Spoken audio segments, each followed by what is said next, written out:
It's tea time! Let's go! Undercover on the beat, so twerk it, bitch. Like.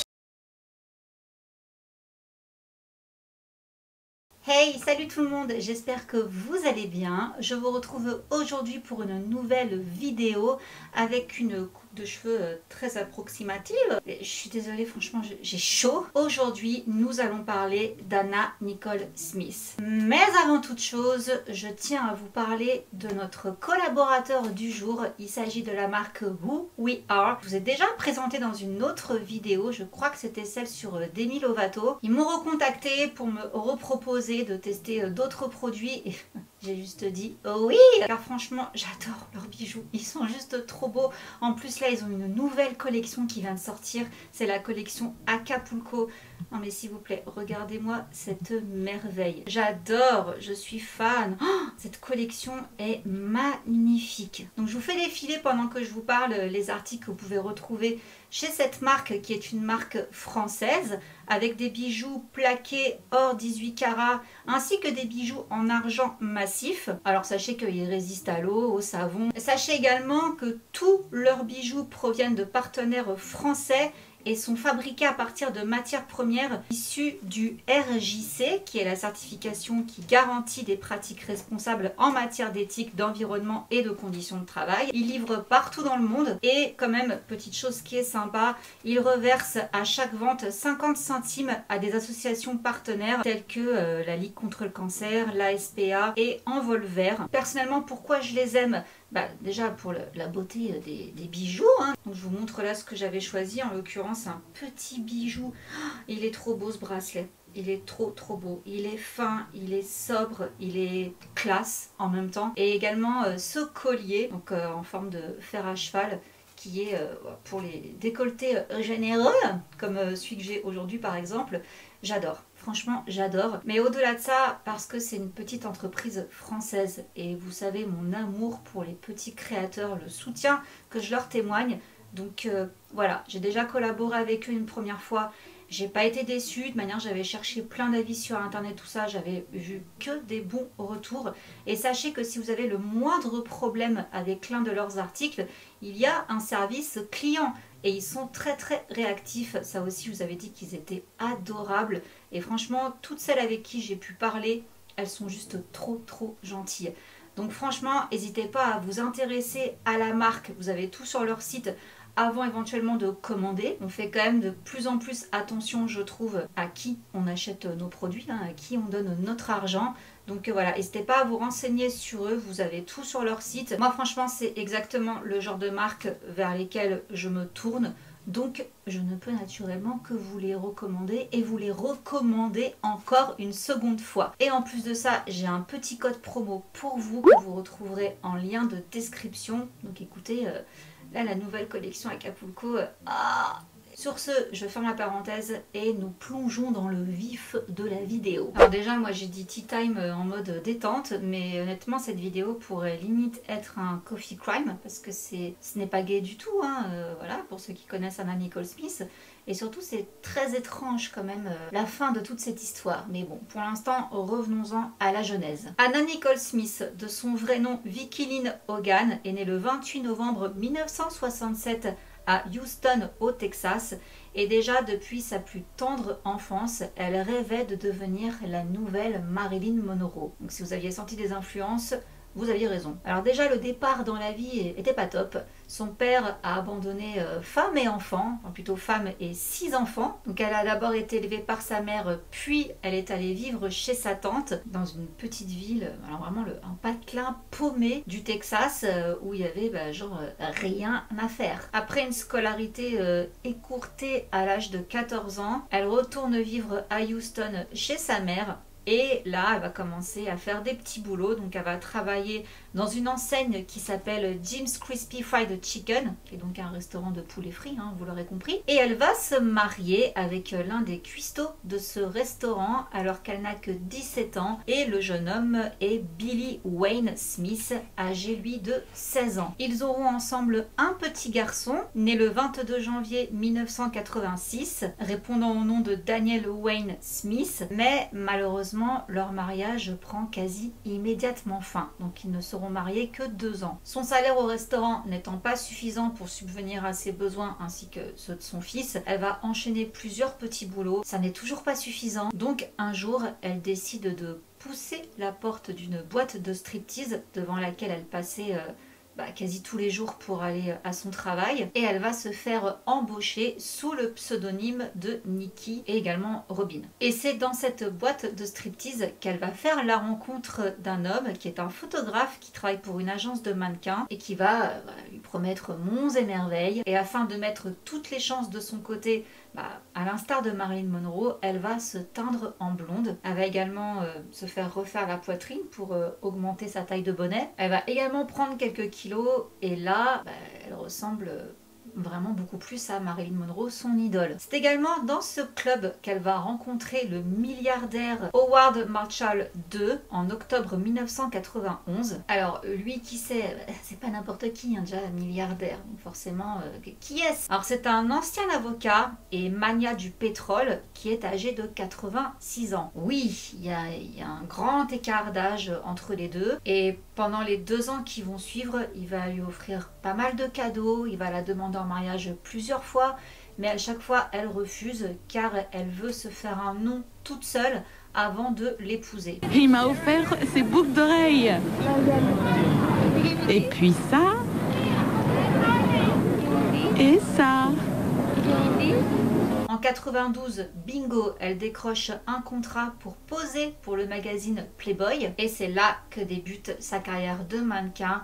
Elle va poser pour la marque Guess et c'est justement suite à sa rencontre avec le fondateur de Guess qu'elle prend le nom d'Anna Nicole Smith. L'année suivante, en 93, elle est élue Playmate de l'année et pour son plus grand bonheur, tout le monde dans les médias la compare à Marilyn Monroe. Donc là, on va dire que ça y est, elle a réussi quand même à se faire un petit nom, en tout cas elle a un pied dans le milieu, donc elle accepte enfin d'épouser Howard alors qu'elle a 26 ans et lui 89. Donc vous imaginez bien l'opinion publique, ce qu'ils vont en penser. Bon, en gros que c'est une michto, parlons clairement, qu'elle ne l'aime pas, qu'elle l'a épousé uniquement pour son argent. Pour d'autres, comme le magazine New York, elle incarne, je cite, la White Trash Nation, soit l'Amérique blanche, plutôt rurale et pauvre. Et de ce fait, son union avec ce milliardaire incarne le rêve américain des bas-fonds. Je ne me suis jamais mariée pour l'argent. Ce n'est pas une bonne chose. Je ne me marierai jamais pour ça. Et malgré ce que tout le monde peut en penser, ça passionne tout le monde quand même. Donc là, elle est quand même sur la route du succès. Elle fait tellement parler d'elle qu'elle va même faire ses premiers pas en tant qu'actrice dans le film Y a-t-il un flic pour sauver Hollywood? Donc ça, c'est en 1994. Et on la retrouvera également dans Ali McBeal en 1999. Mais son mariage avec Howard va être de courte durée car 2 ans après il va décéder et là va démarrer une énorme bataille juridique à propos de l'héritage qui va s'étaler sur plusieurs années. Alors, dans cette bataille juridique s'oppose donc Anna Nicole Smith et un des fils d'Howard qui est Pierce Marshall, qui est aujourd'hui décédé au passage. Car sur le testament, Anna Nicole Smith n'y figure pas. Sauf que selon elle, Howard lui aurait dit de vive voix à plusieurs reprises qui lui lèguerait quelque chose. Il lui avait promis, selon ses termes, la moitié de sa succession, ce qui était l'équivalent d'une part de 16% dans son entreprise Koch Industries, d'une valeur d'1,6 milliard de dollars. C'est pas rien, ça vaut quand même le coup de se battre, mais son fils héritier conteste cette réclamation et lui coupe même les vivres. De là, Anna Nicole Smith va se joindre à un autre fils d'Howard, Howard Marshall, 3e du nom, qui avait été renié par son père lorsqu'il avait tenté de prendre le contrôle de Koch Industries. Donc il ne figurait pas non plus sur le testament de son père. Donc même combat pour ce fils déshérité. Selon lui, son père lui avait quand même promis verbalement une part de la succession. Donc voilà, ils se sont embarqués dans des procédures à n'en plus finir. Donc tantôt Anna Nicole Smith gagnait, tantôt elle perdait. Enfin voilà, c'était un bourbier sans nom. Donc je vous résume vraiment le truc, sinon demain on y est encore. Mais elle a fini par obtenir en mars 2002 88 millions de dollars de la succession de son mari. Mais cette décision a été annulée par la Cour d'appel de San Francisco et donc se retrouvant quasi sans le sou, elle va se réfugier dans la drogue et l'alcool. Alors là, les mauvaises décisions, tout ça vont commencer. Hein, donc, alors mauvaise décision ou pas, on ne sait pas trop, mais toujours est-il qu'elle va créer sa propre télé-réalité, qui est donc de Anna Nicole Show, où là le sujet, c'est elle-même quoi, dans sa vie privée, donc avec les bons et les mauvais côtés. Et c'est pas glorieux pour son image en fait. Cette télé-réalité passionne les gens, hein, naturellement, mais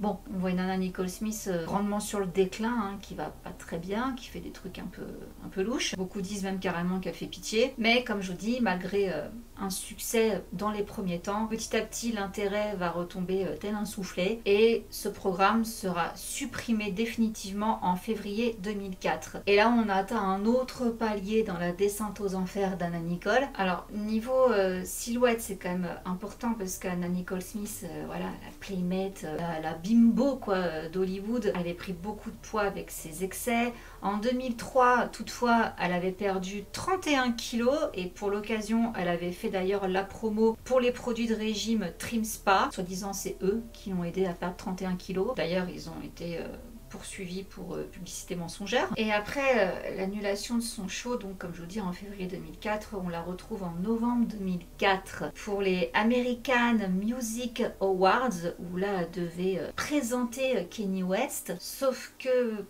je vous mets les images, hein, jugez par vous-même. I was honored to be on our next performer's new video. And if I ever record an album, I want this guy to produce mine and make me beautiful duets.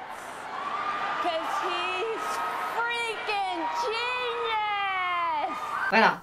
Elle a du mal à parler, elle est complètement déchirée quoi, ni plus ni moins. C'est pas vraiment mieux en mars 2005, hein, quelques mois plus tard, où là ça sera au MTV Video Music Awards, où là elle a tiré sa robe vers le bas afin de montrer sa généreuse poitrine, chaque sein étant recouvert du logo MTV. Bon, certains peuvent trouver ça fun, d'autres connaissant le personnage trouvent ça carrément grotesque et vulgaire. Et on va beaucoup moins entendre parler d'elle, mis à part pour sa bataille juridique, hein, toujours pour l'héritage d'Howard. D'ailleurs le fils entre-temps va mourir. Ça va changer la donne, mais bon voilà, pas plus que ça non plus. Mais elle va accoucher d'une petite fille le 7 septembre 2006 aux Bahamas, qui s'appelle Anna Rose Marshall Stern, qui va être rapidement surnommée Danielle Lynn. Sauf que là c'est un petit peu bizarre en fait, c'est que on ne sait pas vraiment qui est le père. Alors on l'a vu en couple avec un photographe quelques mois avant, je vous en reparlerai plus tard, mais également avec son avocat, slash, on sait pas trop en fait, conseiller, avocat, bref. On va revenir là-dessus après, mais toujours est-il que lorsqu'elle accouche de sa petite fille, son fils Daniel, qui est alors âgé de 20 ans, fait tout de suite le trajet en avion pour aller voir sa mère, mais il décède 2 jours plus tard dans la même chambre d'hôpital de sa mère, alors qu'il dormait près d'elle le 10 septembre 2006. Donc voilà, elle accouche le 7, elle perd son fils le 10. In the morning, Anna said, Howard, Daniel's not breathing. So I, went over there really quickly. And at this point, Daniel had moved in the bed with his mom. So they were actually staying in the same bed. And I checked Daniel's neck, and I didn't feel anything. And we called, the nurses and said it was an emergency. She was hugging Daniel's legs, and she was praying to Jesus, and she was telling Jesus to take her and not take Daniel. No, when they stopped, Anna screamed out, "No, no," and she just didn't want to believe that he had died, and that she didn't want. She wanted to keep trying to save him and keep going. And c'est là où on doit faire une première pause dans l'histoire, et que je bois un coup d'ailleurs, parce que cette mort est très étrange. Alors, selon le docteur Arajou, Daniel Smith est décédé d'une combinaison de méthadone, de Zoloft, un antidépresseur, et de Lexapro, qui est également un antidépresseur prescrit dans les cas de troubles anxieux généralisé. Au total, on a retrouvé dans son sang 5 médicaments différents, dont 2 ayant été utilisés pour le réanimer. Une troisième molécule, celle de l'hypnotique Ambien, je sais pas comment ça se prononce, fait également partie du cocktail médicamenteux découvert. Donc voilà, je vous ai cité la conclusion du médecin. Alors, selon ce fameux avocat slash compagnon d'Anna Nicole Smith, hein, donc Howard Stern, il était là hein, quand Anna Nicole Smith a accouché et que son fils est venu la voir. Il était dans la même chambre d'ailleurs lors du décès de Daniel. Il dit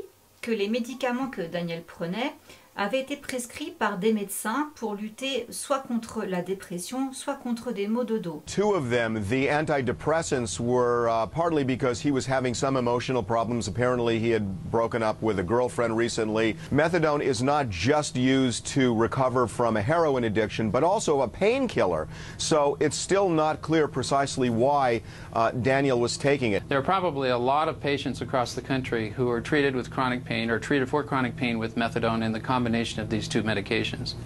Probably unusual and rare for the combination to lead to a death. À propos de la fille d'Anna Nicole Smith, comme je vous disais, on ne sait pas qui est le père. Donc là, il va y avoir une grosse bataille autour de la paternité de cet enfant entre donc Howard Stern et donc le fameux photographe avec qui Anna avait eu une liaison, Larry Burkhead. Alors le 26 septembre de la même année, Howard a déclaré à la télévision CNN qu'il était le père biologique de l'enfant, mais Larry a également revendiqué être le père de la fillette. Il a même réclamé un test ADN. Seulement quand les médecins sont venus sur place pour faire ce fameux test, Anna Nicole Smith était partie. Donc le 28 septembre, 18 jours après la mort de son fils Daniel, elle a épousé de manière non officielle sur un bateau ce fameux Howard Stern. Mais voilà, je précise que c'est pas officiel, ça n'était pas un vrai mariage quoi.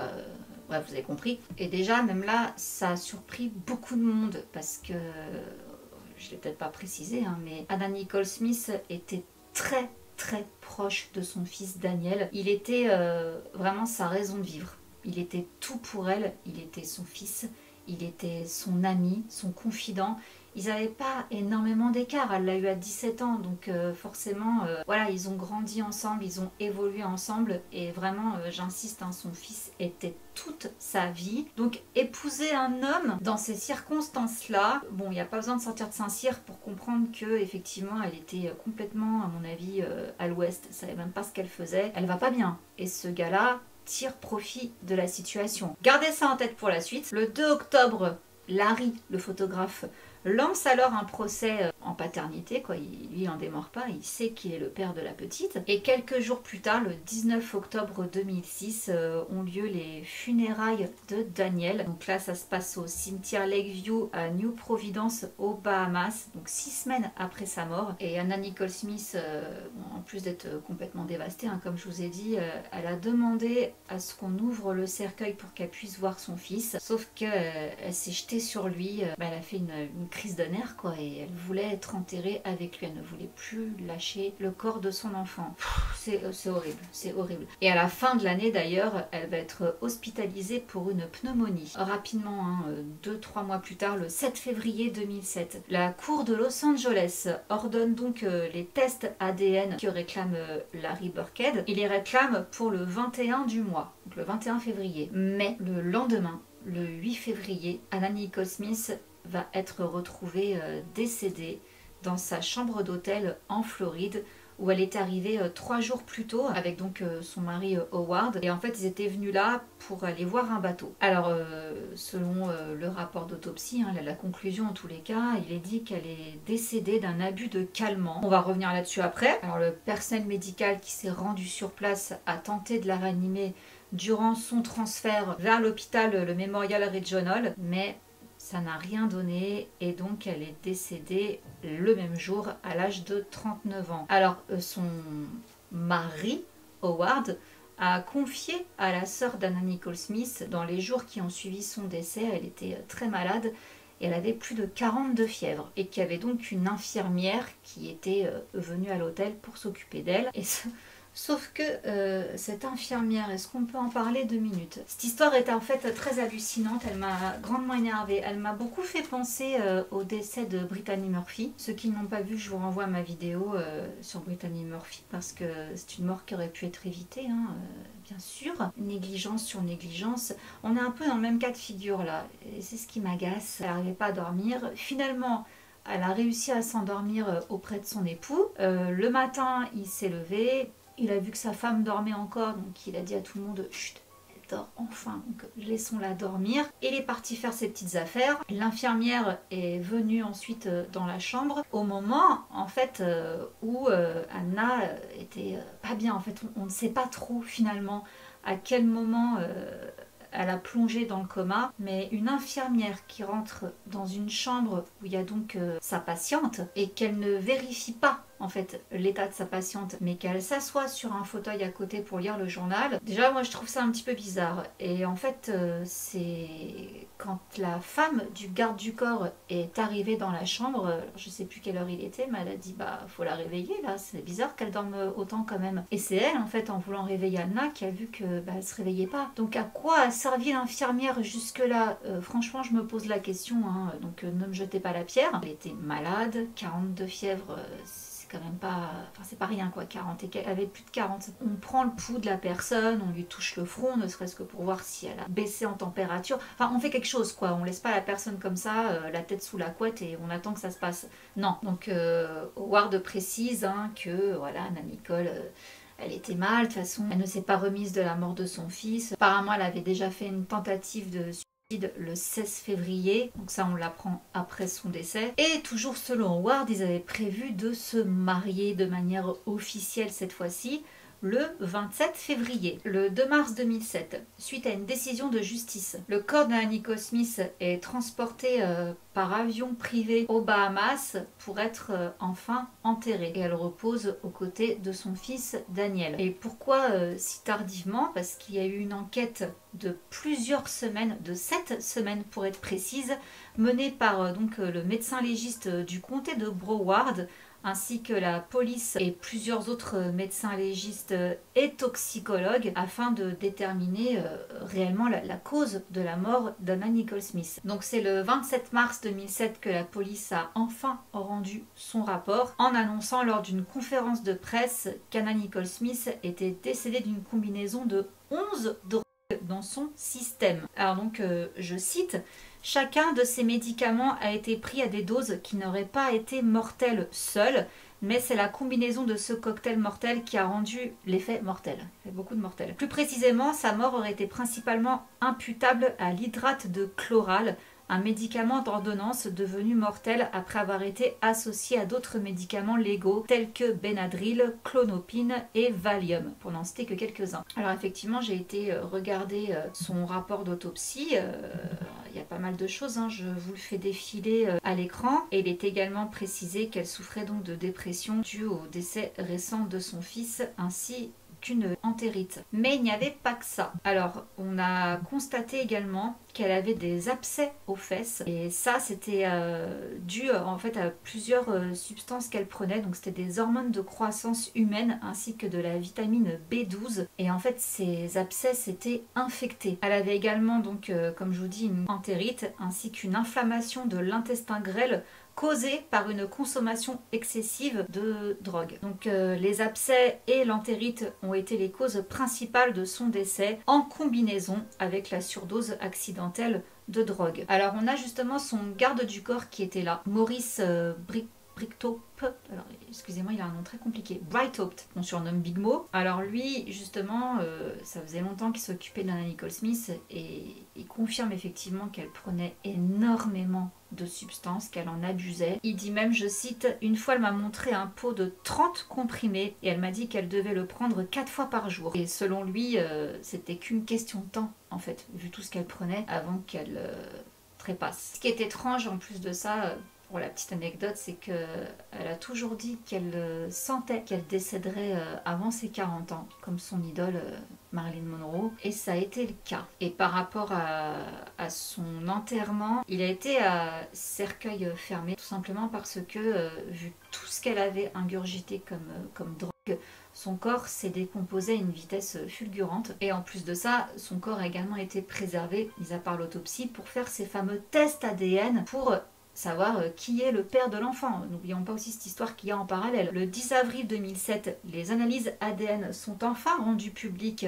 aux Bahamas et, sans surprise, hein, c'est bien Larry Burkhead, le père biologique de l'enfant. Du coup, les papiers du bébé ont été modifiés en fonction donc de sa nouvelle identité et elle est passée du nom de Stern à Burkhead. Donc maintenant elle s'appelle Danielle Hope Marshall Burkhead et son père a obtenu sa garde. Alors Stern il l'a joué bon perdant, hein. Il a fait un câlin à Larry à la sortie du palais de justice et il a dit, je cite, « Nous allons faire ce que nous pouvons pour nous assurer que les meilleurs intérêts de Danielle sont respectés. » Alors maintenant on va revenir parce que ça s'arrête pas là, hein.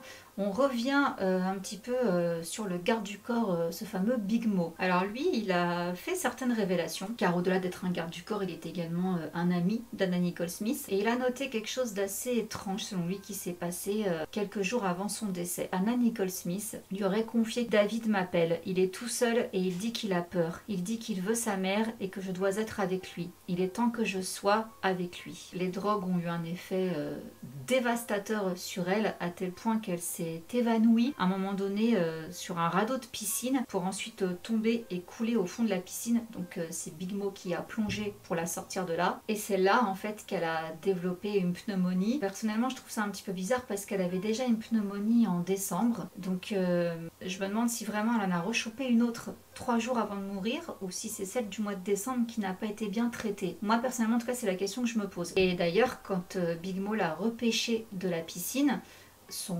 mari, Howard, a refusé de la laisser aller à l'hôpital à cause des paparazzi. Donc à la place, ils l'ont juste mis dans une baignoire glacée afin de faire baisser sa température. Alors ça a fonctionné, hein, la fièvre est tombée, mais c'est là justement qu'elle a commencé à avoir des délires, qu'elle a commencé à entendre son fils l'appeler. Et Big Mo il s'arrête pas là, il continue en disant que selon lui, Anna Nicole Smith n'est pas tombée dans l'abus de drogue toute seule, qu'elle était entourée de facilitateurs qui au lieu de l'aider à se sortir de tout ça, ont au contraire alimenté sa pharmacie quoi, dont ce fameux Howard Stern. Et justement c'est là que ça devient très intéressant parce que dans les 11 substances retrouvées dans le corps d'Anna Nicole Smith, il y en avait 8 qui provenaient de l'ordonnance d'Howard Stern et non d'Anna Nicole Smith. C'est bizarre. Donc sur les 3 médicaments restants, 2 ont été prescrits à des amis d'Anna Nicole Smith. Donc ça veut dire que elle n'avait pas ces médicaments de manière légale. Et justement, c'est là où on va grandement s'intéresser à ce fameux Howard Stern, au rôle qu'il aurait pu jouer dans le décès d'Anna Nicole Smith. Et pour ça, il va falloir attendre mars 2009 pour que lui, ainsi que 2 autres médecins, donc Sandip Kapoor et Christine Eroshevich, excusez-moi pour le nom, soit inculpé d'association de malfaiteurs en vue de fournir illégalement des substances nécessitant une ordonnance. Ah donc Anna Nicole Smith, hein, on est d'accord. Donc là ils ont dit, je cite, « Ces personnes ont de façon répétée et excessive fourni des milliers de médicaments nécessitant une ordonnance à Anna Nicole Smith, souvent sans raison médicale valable. Il existe de nombreuses preuves selon lesquelles le docteur Eroshevich, sa psychiatre et le docteur Kapoor, son médecin généraliste, ont manqué à leur devoir éthique en tant que médecin, tandis que M. Stern fournissait à Anna des drogues de nature à créer une forte accoutumance. Howard Stern, qui était l'avocat et le confident de Smith, a été le chaînon essentiel pour obtenir, livrer et administrer ces médicaments à Anna Nicole Smith. Donc voilà ce qu'il était dit lors de ce procès qui a débuté donc le 4 août 2010 à Los Angeles. Les 3 accusés ont plaidé non coupables, mais il y a eu un témoin lors de ce procès qui a quand même fait pas mal de bruit. Témoin très intéressant parce qu'il s'agit ni plus ni moins d'une enquêtrice de police qui est venue donc déposer devant la cour pénale américaine un éclairage dit sordide mais utile dans cette affaire. Donc cette détective s'appelle Catherine Frank, donc ça a été le premier témoin appelé à la barre et elle, c'est assez troublant ce qu'elle raconte. Elle dit qu'elle a trouvé un sac marin dans la chambre d'hôtel donc d'Anna Nicole Smith qui contenait un sacré paquet de cash. Donc apparemment il y avait 8 000 $ dans ce sac. Donc la question est à quoi une telle somme était destinée, en plus en liquide. Alors là, plusieurs spéculations, est-ce que c'était au jeu ou à l'achat sans trace de médicaments et ou de drogue. Et Big Mo, le garde du corps, dit que cet argent en fait lui était destiné. Sauf que la police a refusé de lui remettre l'argent, naturellement. Alors il n'y a pas eu vraiment de suite à ça. On n'a pas eu la réponse, hein, parce que on ne peut pas savoir exactement. Mais c'est vrai que 8 000 $ en cash dans un sac, c'est bizarre. On est d'accord. Donc le 28 octobre 2010, Howard Stern a été reconnu coupable de complot pour s'être entendu avec ses médecins afin de l'alimenter en médicaments. Mais en revanche, il a été acquitté de tous les autres chefs d'accusation, parmi lesquels la prescription illégale de substances contrôlées. Quant à la psychiatre Christine, elle a été reconnue coupable de complot, d'avoir prescrit des substances contrôlées et d'avoir obtenu une ordonnance sous une fausse identité. Et le troisième médecin, donc Sandip Kapoor, a quant à lui été blanchi. Donc ce verdict a eu lieu après 13 jours de délibération. Donc là, il risquait 3 ans de prison. Mais en 2011, il y a un juge nommé Robert Perry qui a rejeté la condamnation de Howard Stern, indiquant qu'aucune preuve n'avait été présentée pour prouver que Stern avait eu l'intention d'enfreindre la loi en utilisant des noms d'emprunt pour protéger la vie privée de Anna Nicole Smith.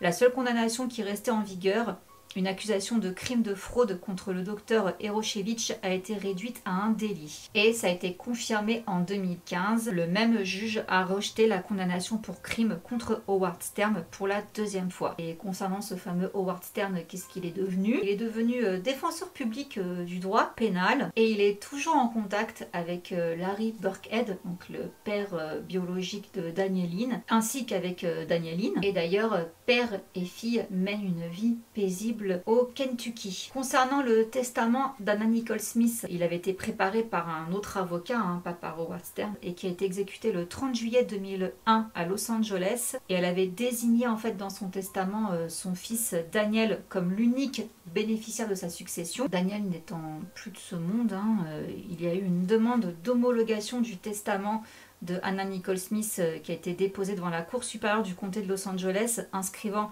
Larry Burkhead comme partie intéressée à la succession. Et en 2008, Danielle, donc la fille, l'unique fille restante d'Anna Nicole Smith, a été déclarée héritière unique de la succession, estimée à 700 000 $. Pour les plus curieux, il y a eu 2 films sur la vie d'Anna Nicole Smith.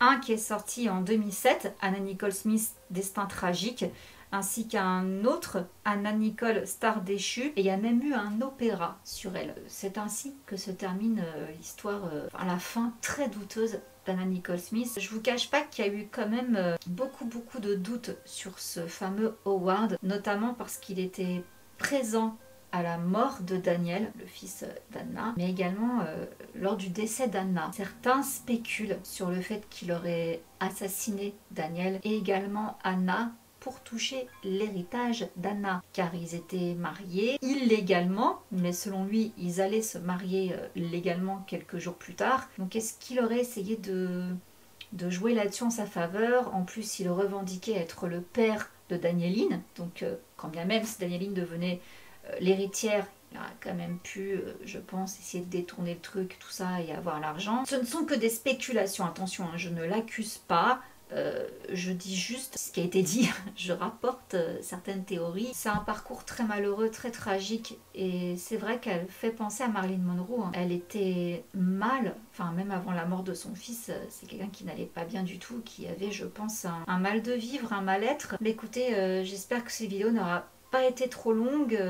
J'essaierai de cutter si je vois que je me suis un petit peu dispersée à des moments, hein, comme ça m'arrive souvent. J'espère en tous les cas qu'elle vous aura plu, qu'elle vous aura peut-être appris des choses pour ceux qui ne connaissaient pas bien la vie d'Anna Nicole Smith. Et ne vous inquiétez pas, je suis en train de travailler sur la vidéo de Michael Jackson. J'avais dit que je la ferais pour les 50 000 abonnés. D'ailleurs, je ne sais pas si je vous ai déjà remercié, mais merci énormément pour avoir dépassé la barre des 50 000. Et voilà, sachez que la vidéo va arriver. Je suis en plein dedans et il y a tellement de choses que je ne veux vraiment pas la bâcler. Je tiens vraiment à aborder tous les thèmes principaux. C'est quand même un gros bébé, c'est un gros projet. Donc ne m'en voulez pas si ça n'arrive pas tout de suite, mais ça va venir, j'espère, courant septembre. Voilà, sur ce, je vous fais à nouveau encore plein de gros bisous et je vous dis à très vite pour une nouvelle vidéo. Mouah. Bisous, ciao. Undercover on the beat, so twerk it, bitch.